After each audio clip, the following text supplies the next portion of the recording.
Ladies and gentlemen, if you ever blundered your queen, many of us have. We leave it on a square that wasn't safe, and 10 seconds later we are very, very angry. But what happens when you sacrifice it?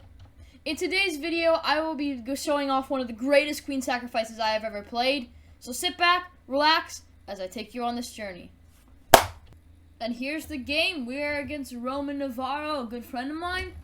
And the game starts off with d4, d5, e3. We're going for a little bit of a stonewall structure, but also I'm open to other options like a collie. If he gets me in a situation where I can play the collie, then I'm gonna play the collie. He plays c5, bishop d3, c4, and this is a good way to prevent the stonewall because you're kind of kicking the bishop back to square where it doesn't want to really go, and you make it very hard for white to develop when they're trying to play a stonewall.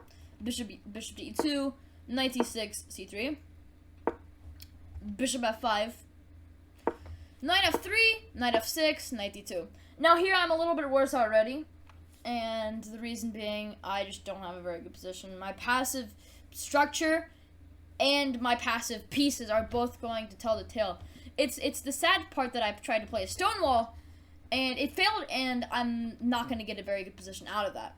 e6, f4, I still try to play a stonewall, b5, knight f3, a5, h3. I'm still trying to get into a pseudo stonewall structure with maybe queen e1, going for that attack, h5, castles, bishop to d6. I put my knight on e5, point of knight a5, it's a very common stonewall idea. You bring your other knight over here, guard the knight, support it, and you just have attacking potential with queen e1, queen h4, maybe g4 in the future. He takes, and I knew here he was kind of messing up a little bit. I played knight d2, he played knight g3, rook f2, takes, and now we have this position where computer says 0.00, but I thought I had good chances. e4 takes, g6, e4. Now I knew I was better. Takes, and queen d7, bishop g5, rook c8, rook f1, and rook h7. Ladies and gentlemen, pause the video and find the queen sacrifice. Detonation, total annihilation. This move was one of the greatest moves that I have ever played. And honestly, one of the greatest moves I will ever play. When other people might play g4 or get the king at safety, your boy detonated. Queen takes g6.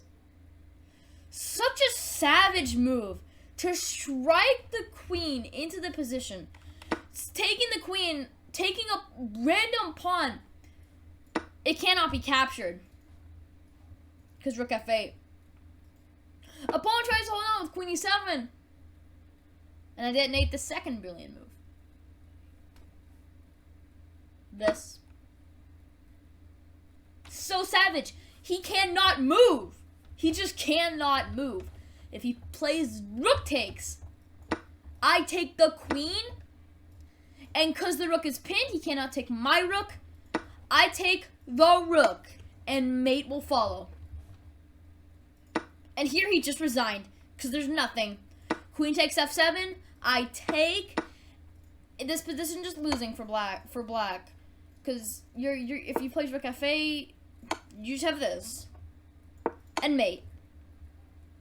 Crazy game, crazy, absolute crazy game, and one of the best queen sacrifices I'll ever play. And one of the best moves that I have ever played.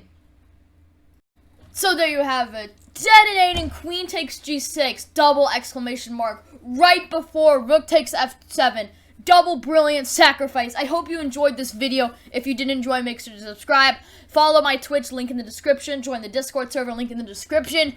And I will see all of y'all in the next video.